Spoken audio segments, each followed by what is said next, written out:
Welcome to Indie Authors Tell All, where independent voices take the mic. This podcast is for those engaged in or interested in independent publishing, from writing to marketing and everything in between. We're here to shine a light on real-world challenges and successes in independent publishing, straight from the people making it happen. Every other week, we chat with Bay Area Independent Publishers Association members and industry professionals who are shaping the future of publishing and redefining what it means to go indie. I'm Becky Parker Geist. I'm Judy M. Baker. And I'm Mike Van Horn. Real stories, real challenges, real inspiration. Now, let's dive into what it takes to write, publish, and market your book, one story at a time.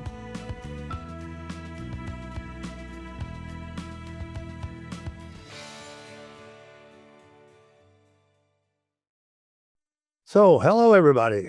This is the Independent Authors Tell All podcast for the Bay Area Independent Publishers Association, or BAIPA. We're here for authors to dig into the challenges of writing and publishing and promoting. So I'm Mike Van Horn, one of the hosts. Today, we'll be talking with Dr. Sharifah Akilah Trinay Parr, known to friends as Akilah. Now, she's a brand new PhD, as I understand. She's a lady of many skills, author of numerous books, advisor to other authors, and owner of a bookstore. Now, you're located in Pittsburgh, Yes. California, not Pennsylvania, right? Right, exactly. Let's jump right in. So your company, Revision Publishing, is an indie hybrid publisher and bookstore. So your passion is guiding and educating authors through the self-publishing process. That is a broad mission. Break it down for us. Yes, so I actually am an educator at heart. So I was an English teacher, I taught high school for many years. And when I was working with the students, a lot of them talked about like wanting to publish books. I feel like as a teacher, one of your dreams is, to have a book published. And so I went through the process, not at the time intending to create a company, but creating it nonetheless. So I had an imprint, and it wasn't until 2020 during the pandemic when I think everyone kind of came to this moment of like, what am I doing? Where can I lead my passions and things of that nature? And I published my first authors that were outside of myself. And at that time, I was doing some workshops just on publishing and trying to share as much information around the publishing industry as possible. And it really took hold. And a lot of people found the information to be valuable, went on to publish books. And so I pretty much said, I think I have something here with teaching, which I know best, and educating and doing research around how to publish and how to own your intellectual property. So that's what I have expanded since 2020, and then had the opportunity to open a brick-and-mortar bookstore, which is RP Books, which is Revision Publishing. And now I'm able to have another platform space for distribution, but also to be able to reach many more authors. But ultimately, also, I can still do what I very love about education and building literacy in Contra Costa County, but specifically in Pittsburgh. Wow. So that is a very broad range of activities. I mean, you sound kind of like an accidental entrepreneur. Right.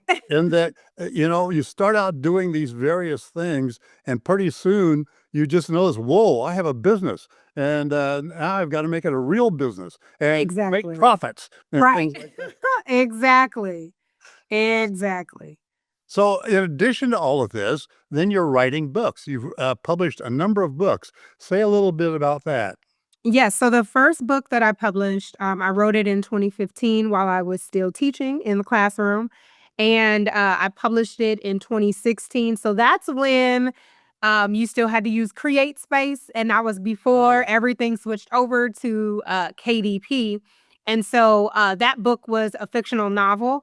So that's the one I started with. I grew up in Oakland, California. So that's where the setting of that story is.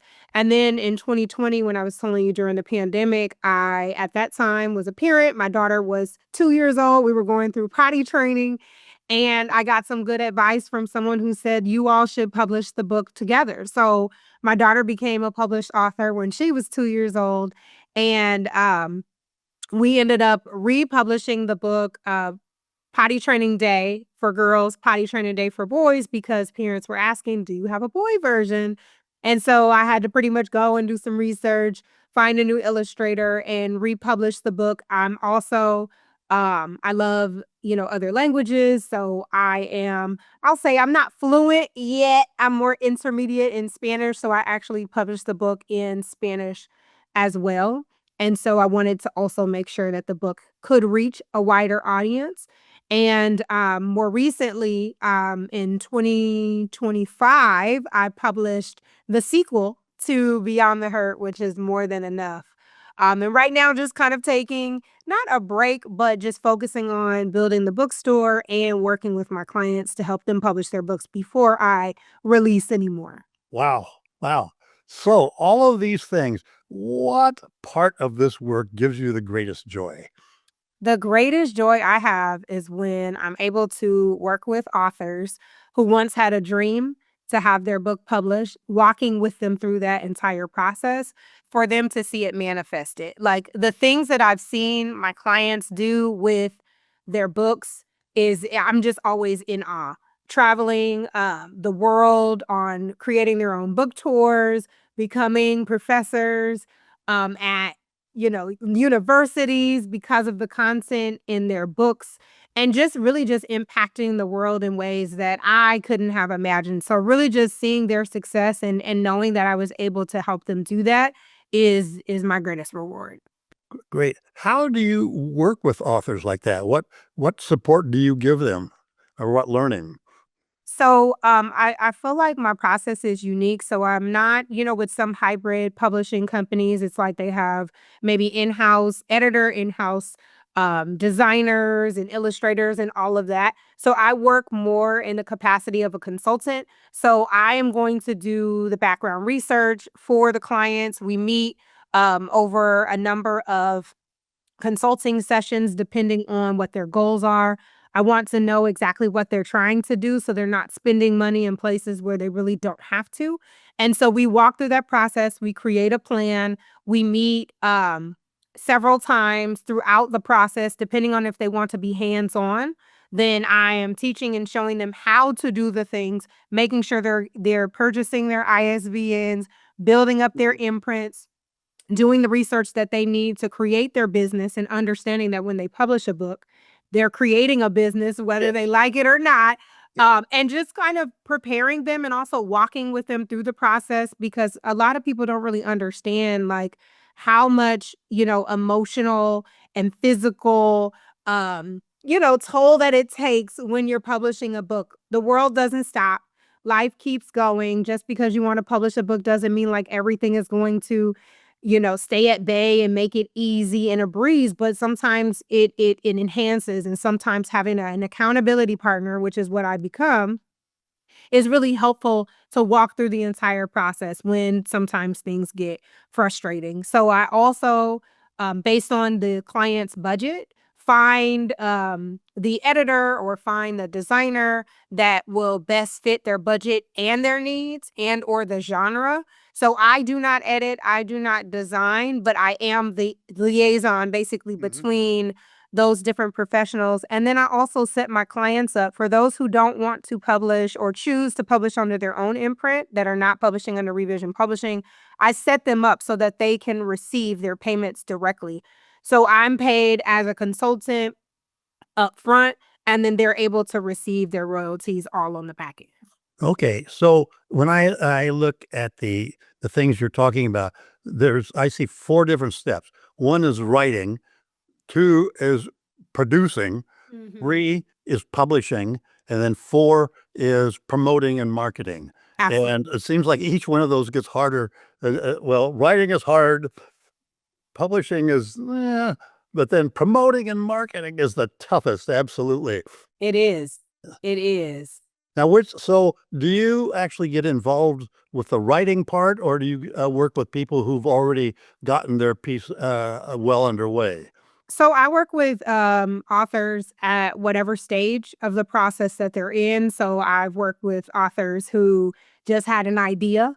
And so we start with the brainstorming and I provide them with writing support. So again, I'm pulling on my English teacher Right. credential and experience with, okay, this is how we're going to set up the process to write. Again, with being an accountability partner, if you want to have this book published by X, Y, and Z date, then this is what the timeline that we'll need to keep. I've also worked with clients who have already written their manuscript and believe that it's ready to go.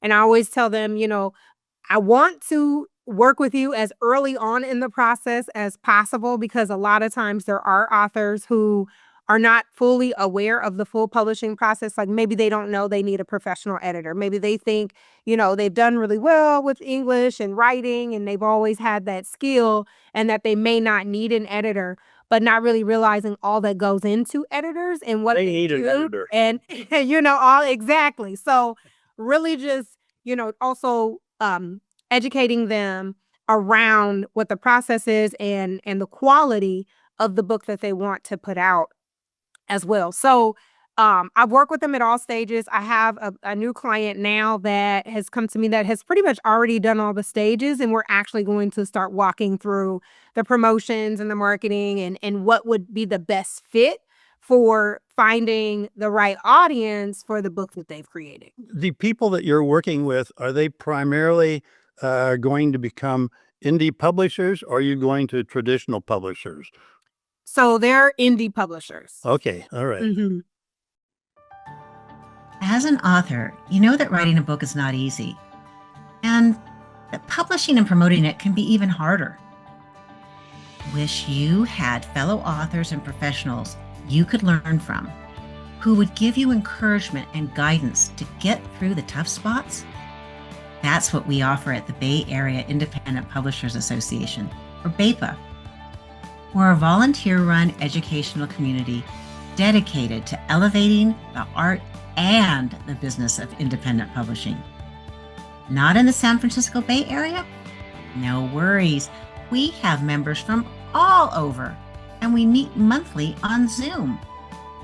For just $10 a month, you get full membership benefits. Whether you're writing your next novel or children's book, launching a nonfiction book, building your author brand, or working with indie authors, BAIPA gives you the tools and the network to publish smarter, grow faster, and thrive independently. Visit BAIPA.org. That's BAIPA.org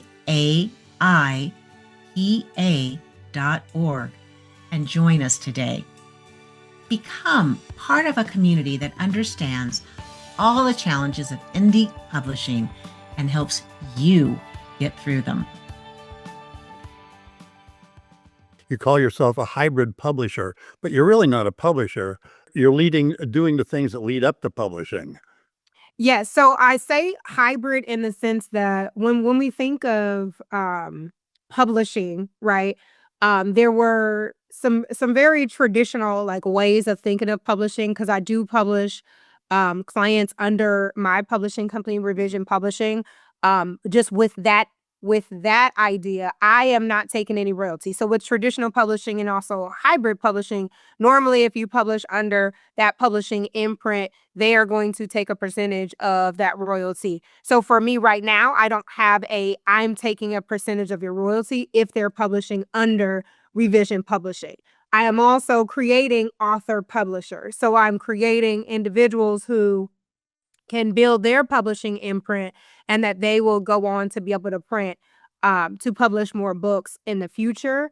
And my hope is that soon, I have a bookstore now that is kind of like taking the majority of my extra time. But in the future, I do plan to create more of the traditionally known hybrid where we will, take out a royalty or have a shared royalty in the books that are published. But it's really reimagining the way we think about publishing, but really creating people who are more owners of the work that they're doing and creating more author publishers. So, do you sell the books produced by your authors in your own bookstore? I absolutely do. Good. I absolutely do. And that was the other kind of goal, is again providing another resource for independent authors to be able to get their book out to the audiences. So I know that one of the things that a lot of authors have questions about is like, how can I get into bookstores? Because Yeah. again,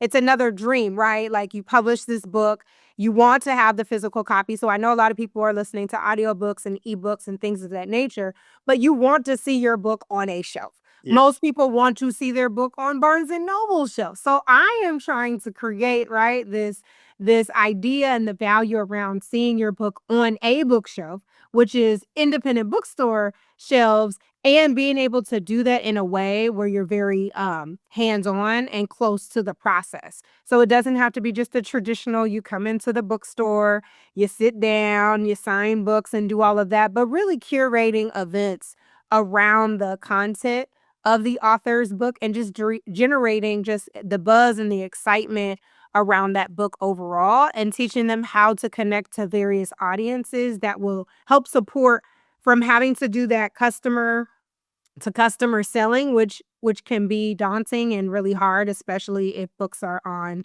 Amazon, and it falls into what I call that Grand Canyon abyss Yeah. of like all the rest of the other books. Like, how can people find you? So really being creative around getting to the people. So your authors, do they publish through Amazon or Ingram Spark or both? So yes, a lot of times they publish through both for the accessibility and visibility, because a lot of times it's changing human behavior, right? If a lot of people already know, they go to Amazon to get all of the other things that they get. So having your book there is just making it available and accessible to those who may shop there, but also not limiting yourself to only being on Amazon, but also understanding that there are other options and other ways that you can get your book to the audience that you are intending to serve. So if I were one of your clients, I would publish on Amazon. I would then buy author copies and I would bring them to your store to display. So it depends, right? Because if some of those authors are published through Ingram, as a bookstore owner, most independent bookstores purchase through All uh, right. Ingram, as far as being able to pull those books for their shelves.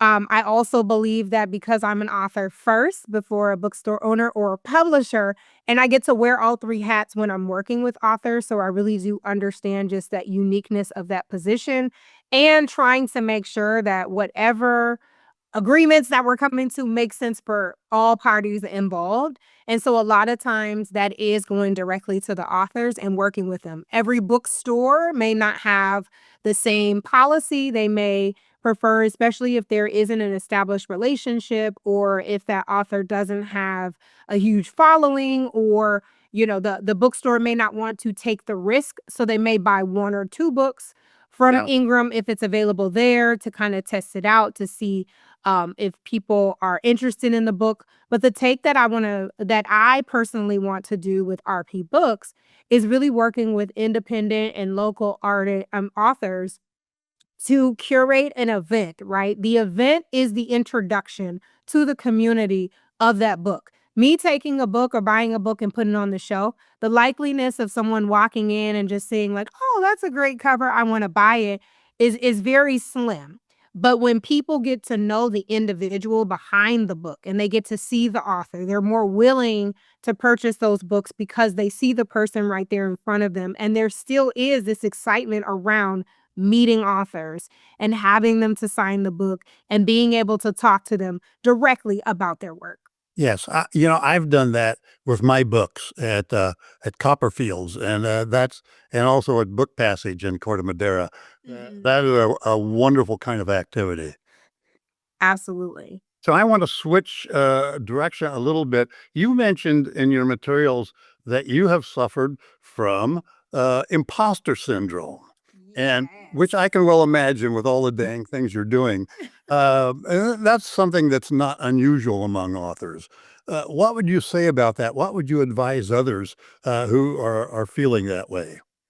Well, one, I'm a strong believer that if, God has given you the gift to put something out into the world and to do it, that's definitely the place that you're supposed to be in. So really just kind of sitting and resting in, I have this idea, I have this great book, I have this whatever it is, and being able to see it through. I personally felt like an imposter because I felt like I kept kind of switching lanes a bit, and it's hard for people sometimes to put me in a box. So I get a lot of times like, well, what is your name? What should I call you? Or what do you do? Are you a publisher? Are you a bookstore owner?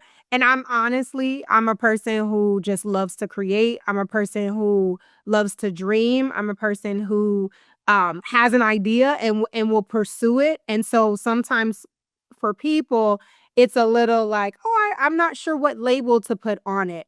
And so that's why I was feeling like an imposter in some places because people would ask, like, well, who are you and what do you do? Yeah. And the simple answer sometimes always isn't a complete answer. And so as I started to really just take ownership of just who I am and not having to fit, squarely into pun intended boxes and things of that nature, and just being able to be who I am and let that just be enough, it allowed me to not feel that imposter syndrome so much. It's like, no, you do the work. You earn the letters, the credentials, all of the things, and this is where you're supposed to be. And so now I rest in that. One of the things I've noticed in people who get stuck in that negativity is that they pay attention to the small number of negative responses, ignoring the vast majority of positive support that they get. And so they kind of define themselves by the person that gives them the 1-star rating.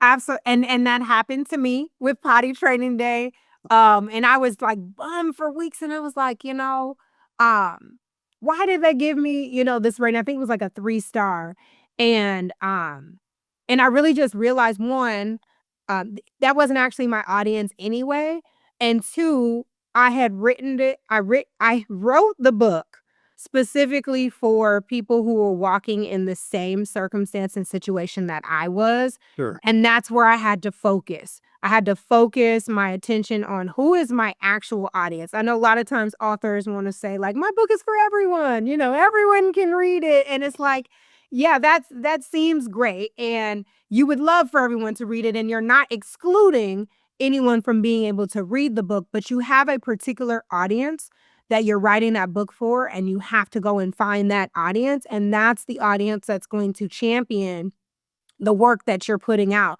Someone who doesn't walk in your shoes or doesn't understand that story, they're going to, maybe not understand what's going on, not like it.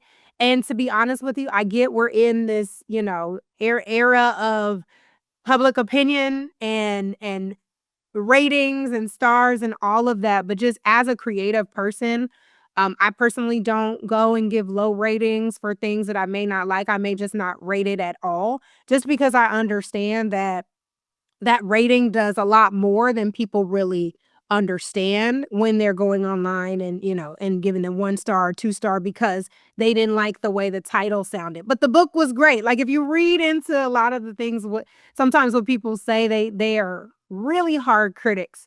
And that translates sometimes to sales because if you're an author and you're getting, these low stars, and that will kind of deter some people from purchasing the book. But there is another side to that too, that I do welcome the feedback, and I have a friend of mine that says, eat the meat and spit out the bones. So, there might be some insight into that, negative review, and just taking that with a grain of salt and then being able to make improvements where needed. And then again, like I said, focusing your time and your attention on the audience that you've actually created the book for. Learn from your critics and don't get bogged down behind them. Mm-hmm. So, what's next for you?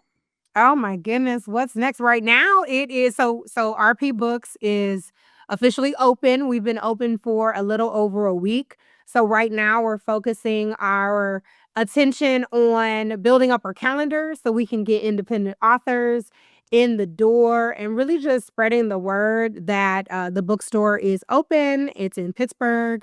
It's in Old Town. So those who may be familiar with the area, it's really nice. It's a great location. We're close to the water and some restaurants. So really just trying to get the word out and building up our calendar so that we can have some really good events going on this summer.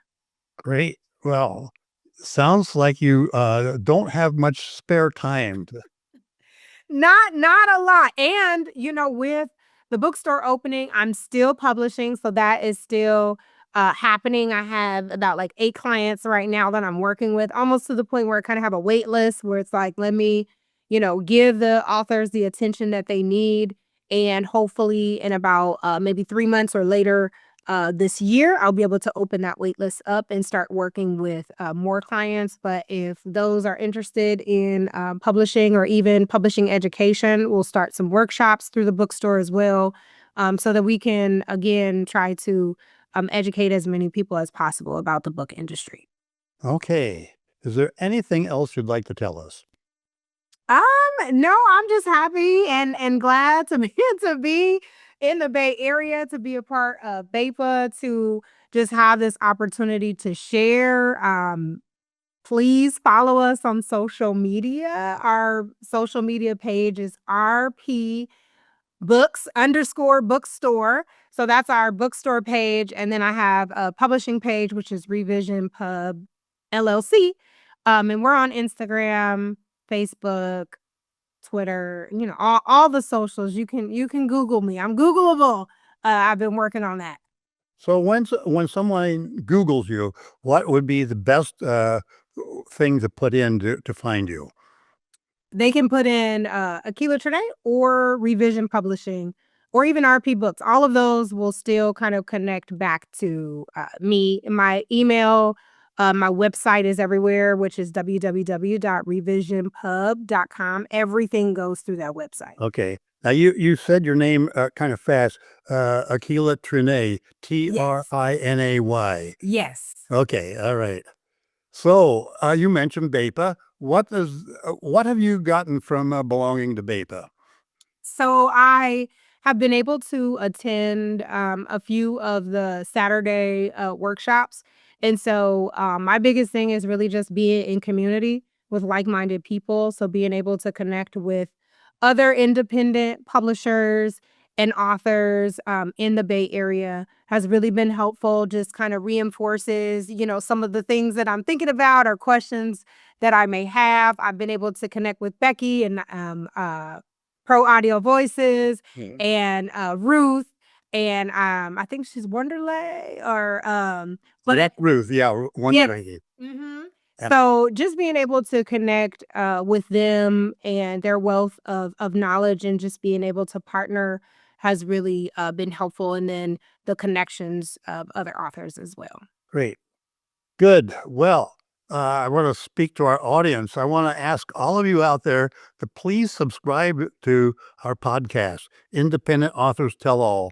And so you can get inspired by other people as energetic as Akilah here and learn from them as well. We have a new podcast every other week, and we're considering doing it weekly. And also check out BAIPA, Bay Area Independent Publishers Association, that helps authors get published and promoted. We hold monthly meetings, mostly by Zoom, but some in person. And we have members all over the country. So it's really the best bargain support for authors anywhere. That's BAIPA.org. And so with that, I think we are finished for the day. And I want to thank you, Akilah. Thank you, Mike. And signing off. All right. Thanks for listening to Indie Authors Tell All, a podcast from the Bay Area Independent Publishers Association. Be sure to subscribe so you never miss our bi-weekly conversations with authors, publishers, and experts who keep indie publishing vibrant. You can learn more and join our community at BAIPA.org. That's BAIPA.org. You don't have to live in the Bay Area to join us, since we're live on Zoom for all our events. You can email your questions and feedback to us at podcast@baipa.org. That's podcast@BAIPA.org. Thanks so much for joining us on the Indie Authors Tell All podcast.